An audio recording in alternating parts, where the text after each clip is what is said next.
병원에서 사역하는 한 선교사가 조력자와 함께 멀리 떨어져 있는 도시에 가서 후원금을 받게 되었습니다. 당일에 돌아올 생각으로 아침에 일찍 출발했지만 일을 처리하는 과정에서 지체가 되었고, 돌아오는 길에 부득이 산에서 야영을 하게 되었습니다.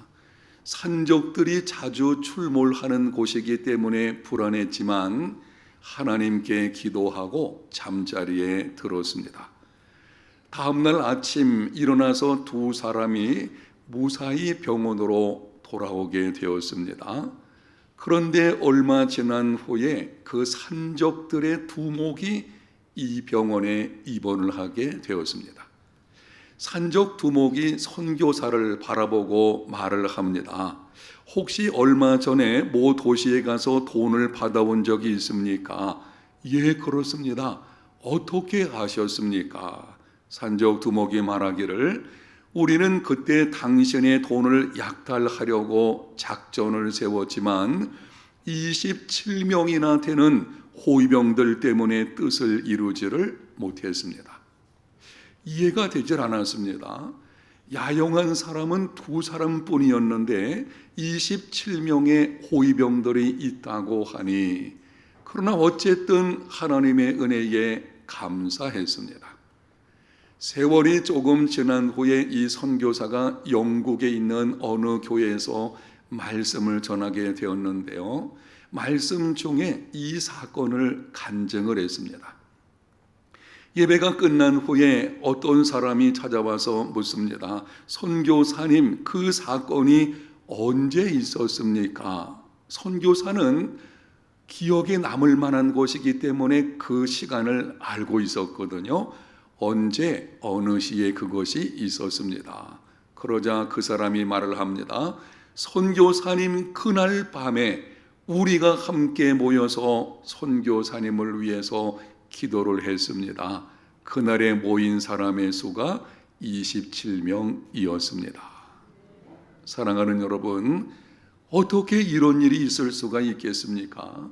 기도는 결코 헛되지 않으며 우리의 기도에 응답하시는 예수 그리스도는 공간과 거리를 초월해서 능력을 행하시는 하나님의 아들이시기 때문입니다.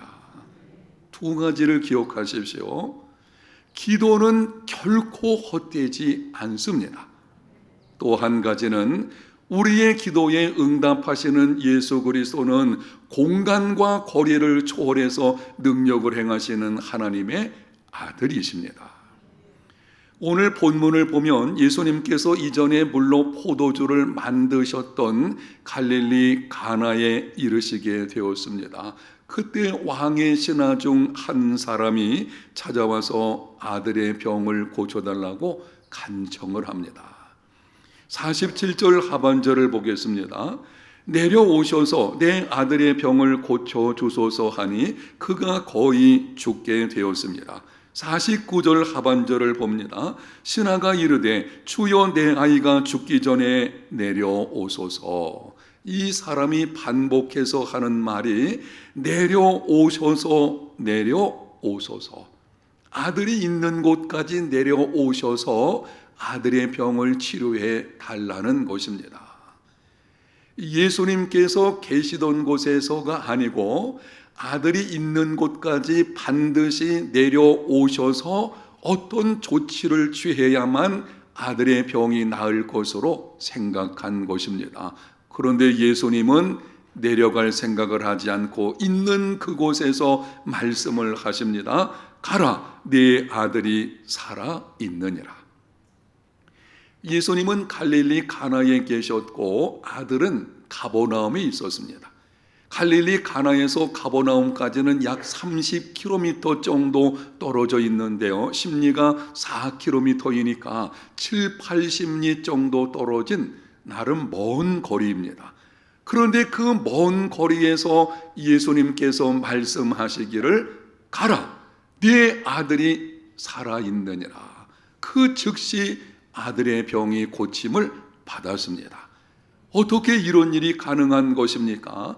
우리의 기도에 응답하시는 예수 그리스도는 공간과 거리를 초월해서 능력을 행하시는 하나님의 아들이시기 때문입니다.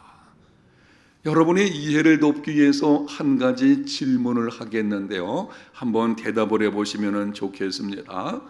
세상에서 가장 정확하고 가장 멀리 보낼 수 있으며 가장 힘 있는 미사일은 무엇이겠습니까? 내가 원하는 때에, 원하는 장소에, 원하는 곳을 원하는 사람에게 정확하게 보낼 수 있는 강력한 미사일이 예수 믿는 모든 사람들에게 주어져 있습니다. 그것이 무엇이겠습니까? 기도의 미사일이죠. 기도는 어느 때든지 어느 장소에서든지 내가 원하는 사람에게 그것을 보낼 수가 있는 것입니다. 최첨단 미사일을 요즘 나라들이 개발하려고 애를 쓰고 있는 것을 보게 되는데요. 북한에서도 가끔 미사일 발사해가지고 도발을 일으키는 것을 보게 되죠. 그거는 아무것도 아닙니다. 정말 예수 믿는 우리에게 있는 가장 최첨단의 정확한 미사일이 있는데 그것은 바로 기도의 미사일입니다. 기도의 능력이 얼마나 강하고 무서운 것인지 영국의 메리 여왕, 피의 여왕이라고 부를 정도로 개신교인들을 많이 박해하고 죽인 사람이었습니다. 그 메리 여왕이 한 번은 이렇게 얘기를 했습니다. 존 낙스 한 사람의 기도가 100만 대군보다 더 무섭다. 종교개혁자 존 낙스가 기도하는 그 기도가 영국의 100만의 군사보다도 더 무섭다고 하는 것입니다. 그것이 기도의 능력입니다. 내가 일하면 내가 일하는 것이지만 내가 기도하면 누가 일하십니까? 하나님이 일을 행하시거든요. 그 하나님은 공간과 거리를 뛰어넘어서 역사하시는 능력의 주님이십니다. 우리가 기도하게 되면 그분이 일하시기 때문에 기도하는 그 자리가 능력의 자리가 되는 것입니다. 여러분이 어떤 문제가 있을 때에 하나님께 나와서 엎드려 기도한다면 바로 그 기도하는 그 자리가 능력의 자리가 되는 것입니다. 한번 따라합시다. 기도의 자리가 능력의 자리이다. 기도의 자리를 만들고 기도의 자리를 지키십시오. 아무것도 염려하지 말고 여러분이 인생길을 걷다가 이런저런 여러 가지 환난과 역경들이 찾아오게끔 되어져 있는데요. 그때에 그것을 붙들고 내게 찾아온 그 사건 붙들고 씨름하지 말고 하나님께 나가서 공간과 거리를 뛰어넘어서 일을 행하시는 그 하나님, 하나님께 기도하는 기도의 자리를 지키는 믿음의 사람들이 되시기를 축복합니다. 기도의 자리를 지키고 공간과 거리를 초월해서 능력을 행하시는 하나님을 경험하려고 하면 반드시 기억해야 하는 것들이 있습니다. 오늘은 본문을 중심으로 두 가지만 말씀드리겠습니다. 첫 번째, 하나님은 나의 문제를 해결해 주시기 전에 먼저 나를 다루십니다. 건강하고 깊은 믿음의 사람이 되기를 원한다면 반드시 기억해야 되는 아주 중요한 신앙의 명제입니다. 하나님은 나의 문제를 해결해 주시기 전에 먼저 나를 다루십니다. 오늘 본문에 등장하는 왕의 신하의 경우는 절박한 마음을 가지고 예수님을 찾아왔습니다.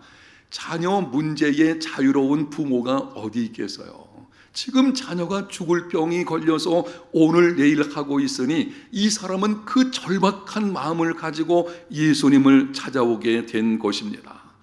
왕의 신하는요, 자기 체면과 지위, 위신 다 지금 내려놓고 온 것입니다. 여러분이 한번 생각해 보십시오. 세상에서 권력과 부귀 영화를 누리는 사람들은 예수님께로 잘 나오지 않습니다. 예나 지금이나 마찬가지죠. 잘 먹고 잘 살고 등이 따스고 평안하게 되어지면 종교에 관심이 없어요.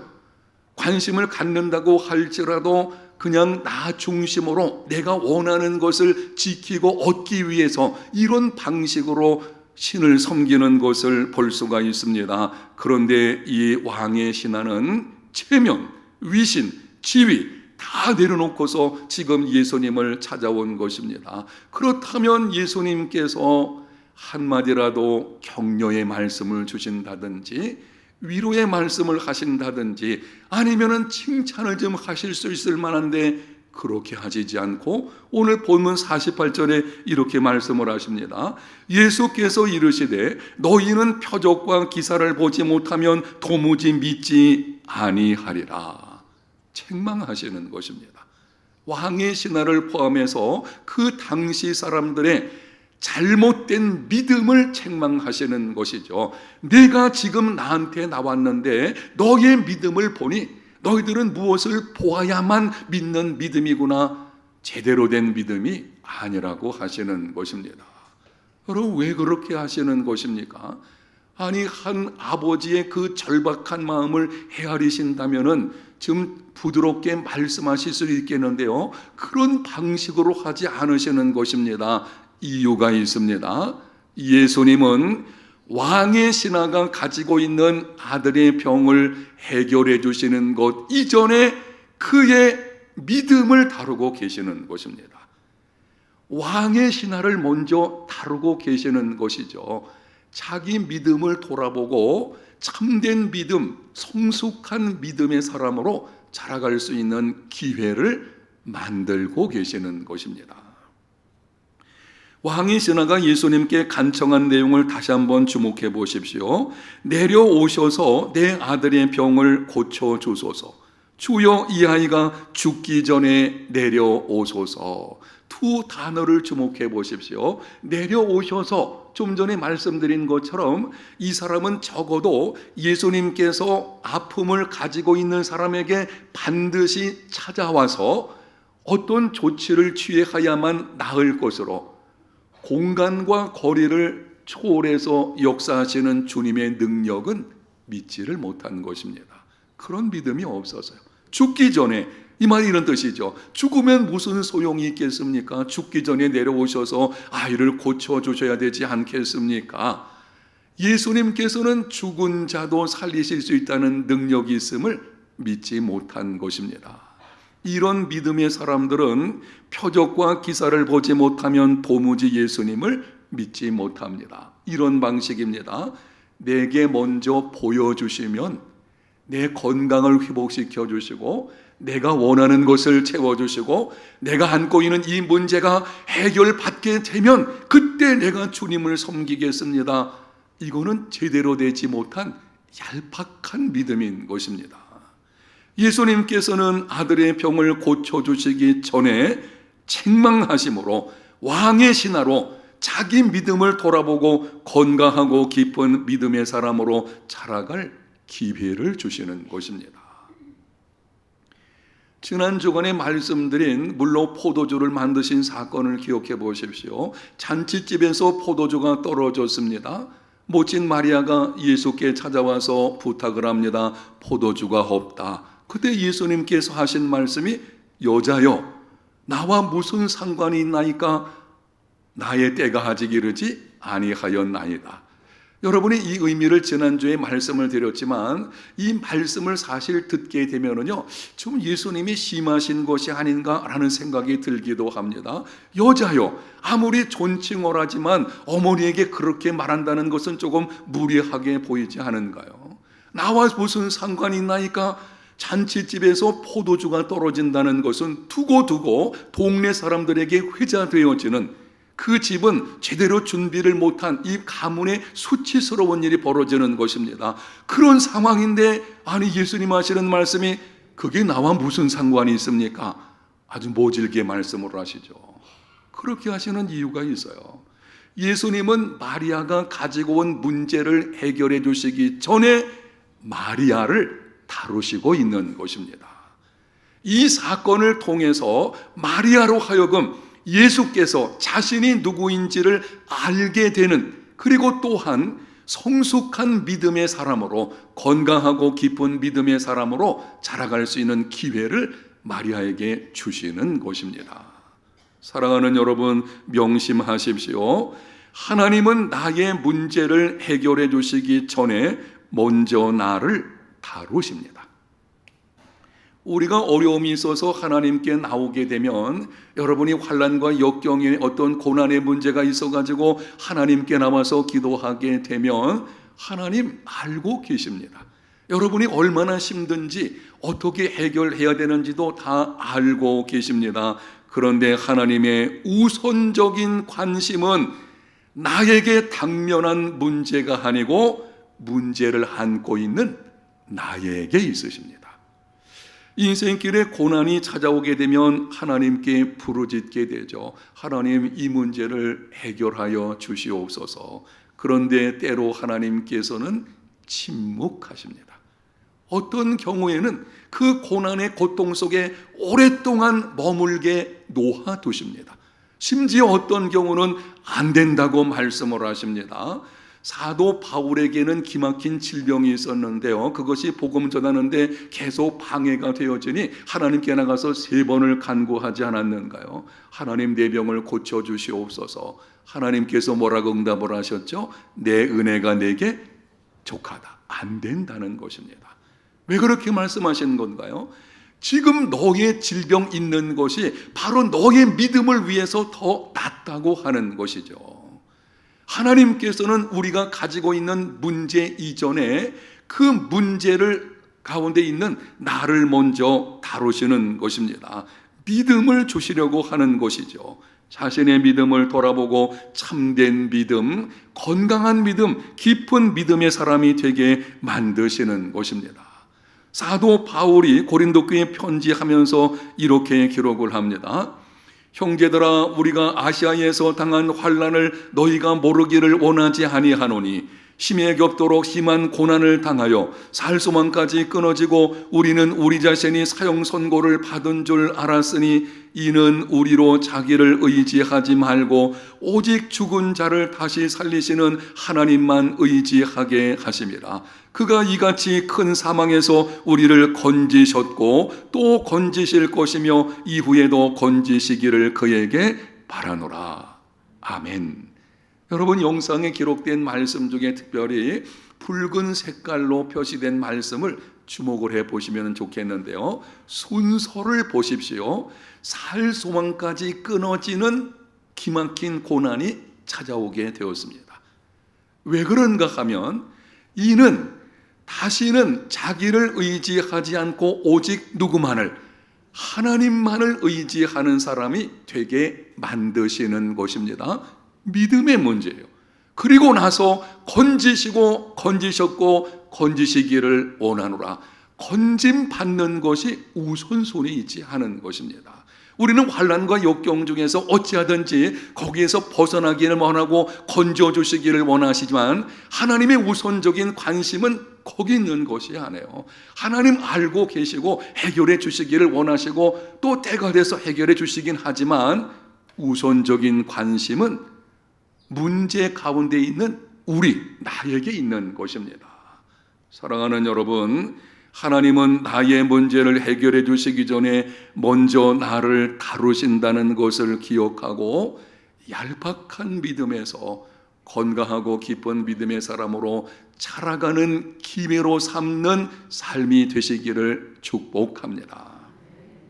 이렇게 하십시오. 많은 경우에 보게 되면 자녀 문제는요, 부모를 다루시는 것을 보게 됩니다. 그러면은 그런 문제가 있을 때에 그 문제만 생각하지 말고, 하나님께서 지금 나를 다루고 계시는구나. 내 믿음을 점검해 봐야 돼요. 기막힌 고난이 찾아왔을 때에 그것이 지나가기만 기다리지 말고, 왜 하나님께서 이렇게 하시는지 불평하고 원망만 하지 말고 그때에 자기를 돌아봐야 돼요. 하나님께서 이 문제를 통해서 나를 먼저 다루시는구나. 자기 믿음을 점검하고 혹시 얄팍한 믿음 가운데 있다면 이제는 그 믿음이 성숙한 건강한 믿음으로, 그리고 깊은 믿음으로 자라가는 기회로 삼는 이런 삶이 되어야 합니다. 두 번째는 말씀을 들었으면 믿음을 발휘해서 순종해야 합니다. 여러분이 고난의 날에 하나님의 말씀이 들려온다면 그것이 어떤 말씀이든지 믿음을 발휘해서 그 말씀대로 순종하는 삶이 되어야 합니다. 책망을 들었지만 왕의 신하는 포기하지 않고 간청을 했습니다. 예수님께서 책망하시기를 너의 믿음을 보니까 그 믿음 가지고 되겠나? 이런 방식이에요. 그런데 이 왕의 신하는 그 말을 들었음에도 포기하지 않았어요. 오히려 간청을 하게 됩니다. 내 아이가 죽게 되었으니 죽기 전에 내려오시기를 원합니다. 포기하지 않는 믿음을 보시고 예수님께서 말씀을 하셨습니다. 50절입니다. 예수께서 이르시되 가라 내 아들이 살아있다 하시니 그 사람이 예수께서 하신 말씀을 믿고 가더니, 예수님께서 그 사람의 믿음을 보시고서 가라 내 아들이 살았다, 네 아들이 죽을 병에서 회복이 되었으니 가서 내 일을 보라고 하는 것입니다. 왕의 신하는 그 말씀을 들었을 때에 선택의 기로에 놓이게 되었습니다. 왕의 신하가 가지고 있는 지금 믿음이 뭔가 하면 예수님이 가나에서 가버나움까지 내려오셔서 죽기 전에 아들을 만나야만 병고침을 받는 것으로 생각하고 있거든요. 아니 그런데 예수님께서는 내려갈 생각하지 않고 그냥 있는 곳에서 내 아들이 나았다. 이게 쉽지 않잖아요. 그 세 가지 선택의 길로 있는데요. 첫째는 예수님의 말씀을 믿고 믿음을 발휘해서 가든지, 아니면 두 번째는 때를 써서 자기 생각대로 억지로라도 예수님을 모시고 아들이 있는 곳으로 가게 하든지, 아니면 뭐 이런 경우가 다 있나, 별 이상한 사람 다 있네, 실망하여 돌아가든지. 여러분, 하나님의 말씀이 우리에게 들려올 때에 그 말씀이 이해가 되지 않는다면 그때는 선택의 기로에 놓여 있는 것입니다. 믿음을 발휘해서 순종할 것인지, 아니면 도무지 이해가 되지 않으니까는 그냥 순종하지 않고 뒤로 돌아서 내 갈 길을 가버리든지. 왕의 신하가 어떻게 했는지 본문 50절 하반절에 이렇게 기록을 합니다. 그 사람이 예수의 하신 말씀을 믿고 가더니, 자기의 생각을 포기하고 말씀대로 순종했습니다. 말씀을 듣는 순간 믿음을 발휘하게 되었고, 그래서 돌아가는 도중에 종들을 만나서 아들이 살아있다는 소식을 들었습니다. 믿음을 발휘해서 말씀대로 순종하면 주님의 능력을 경험하게 됩니다. 명심하십시오. 이해되지 않는 말씀은 믿음을 발휘할 기회를 주시는 것입니다. 누가복음 17장에 보게 되면 10명의 한센시병 환자가 멀리서 예수님께 소리를 쳤습니다. 우리를 불쌍히 여겨 주옵소서. 예수님께서 그들이 불쌍해서 말씀을 하셨습니다. 제사장에게 가서 몸을 보이라. 세상에 이런 엉터리 같은 말씀이 어디가 있겠어요. 한센시병이라는 것, 나병을 말하는 것이죠. 우리가 알고 있잖아요. 뭐 몸에서 고름이 흐르고 손가락 마디 같은 것이 막 잘려져 나가고 냄새가 나고, 아니 그런 병을 가지고 제사장에게 간다는 것은 큰 곤욕을 치르게 될 것입니다.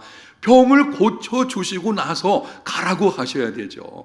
그런데 병을 고쳐주시지 않고 그냥 말씀하시기를 제사장에게 가서 몸을 보이라. 그때 누가복음 17장 14절에 이렇게 기록을 합니다. 저희가 가다가 깨끗함을 받은지라 따라합니다.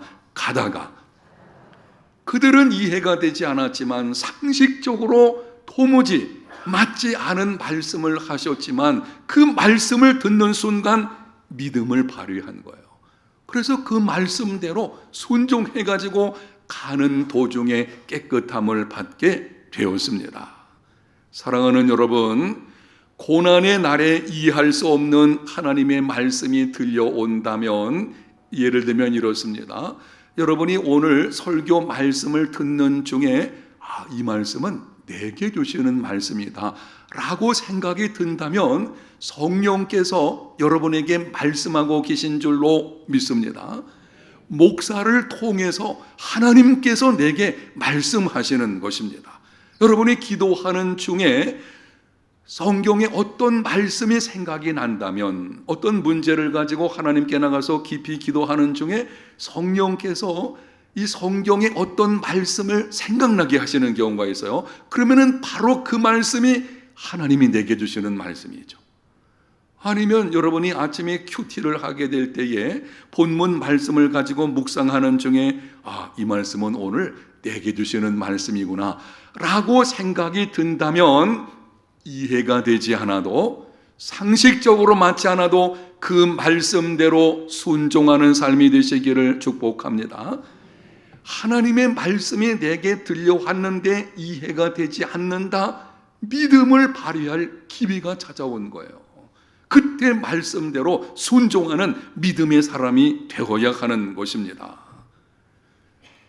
주님의 능력이 그때 경험하게 되어지는 것이고, 주님의 능력을 경험하게 되면 우리의 믿음이 점점 바뀌어지는 역사가 있게 되어지는 것이죠. 오늘 본문 53절에 이렇게 기록을 합니다.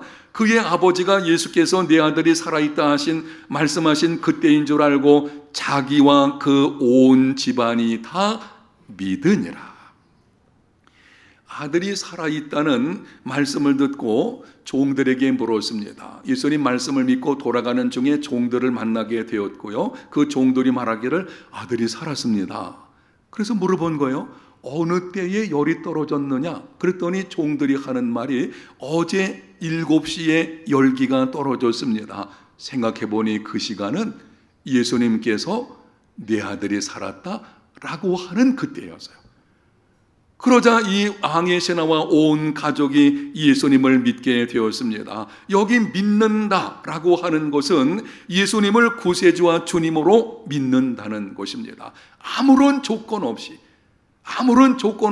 예수님을 신뢰하는 믿음을 말하는 것입니다. 왕의 신하와 그의 가족 모두 참된 믿음의 사람이 되었습니다. 왕의 신하의 믿음이 어떻게 변화되고 있는가를 본문에서 한번 살펴보시면요, 오늘 본문에 보게 되면 믿음이라는 말이 3번 나오게 되는데요, 이 단계를 보여주는 것을 보게 됩니다. 제일 먼저 왕의 신하가 처음에 예수님 나왔을 때에는 표적과 기사를 보아야만 믿는 믿음이었어요. 그런데 예수님 말씀을 들었을 때에는 예수님 말씀대로 순종하는 부분적인 것입니다. 아직까지는 완전하지 않습니다. 그러나 말씀을 들었을 때에 부분적으로 그 말씀에 순종하는 믿음의 사람이 되었습니다. 그런데 종들을 만나 가지고 아들이 살아있다고 하는 공간과 거리를 뛰어넘는 주님의 능력을 경험한 후에는 온전히 예수님을 신뢰하는 믿음의 사람으로 변화가 이루어지게 된 것입니다. 사랑하는 성도 여러분, 확인하면서 묻겠습니다. 정직하게 한번 대답을 해보십시오. 여러분의 믿음은 어떻습니까? 지금 여러분이 가지고 있는 믿음은 오늘 드리는 이 말씀, 왕의 신하의 경우는 3단계의 믿음을 보여주고 있는데요, 어느 단계에 속해 있습니까? 보아야만 믿는 믿음에서 보지 않고도 믿는 믿음으로 자라가야 합니다. 필요에 따라 순종하는 믿음에서 온전히 하나님을 신뢰하는 믿음으로 자라가야 합니다. 하나님이 주시는 것들이 아니라 하나님을 복으로 삼는 믿음으로 자라가야 합니다. 얄팍한 믿음에서 건강하고 깊은 믿음으로 자라가는 저와 여러분, 우리 모두가 다 되시기를 예수님 이름으로 축복합니다. 하나님 감사합니다. 오늘 말씀을 통해서 어떤 믿음의 사람이 되어야 하는지를, 환난과 역경이 찾아올 때에 우리가 어떤 모습으로 또 대처해야 되는지를 듣게 해주시니 감사합니다. 들은 말씀대로 순종하는 중에 건강과 거리를 초월해서 역사하시는 그 하나님의 아들 예수 그리스도의 능력을 경험하는 삶이 되게 하여 주옵소서. 우리 해운대 제일교회에 속한 모든 성도들은 이제는 얄팍한 믿음이 아니라 건강한 믿음, 깊은 믿음의 사람으로 자라가게 하여 주시옵소서. 주신 은혜를 감사하는 마음으로 정성껏 헌금을 드립니다. 드린 손길들을 주님께서 기억해 주시고 하늘의 복과 땅의 복으로 채워지는 삶 되게 해 주옵소서. 이 헌금이 쓰여지는 곳에 하나님의 뜻이 무엇인지를 분별해서 잘 쓰여지게 해주시고 오직 하나님의 크신 영광만 있게 해 주옵소서. 예수님 이름으로 기도합니다. 아멘.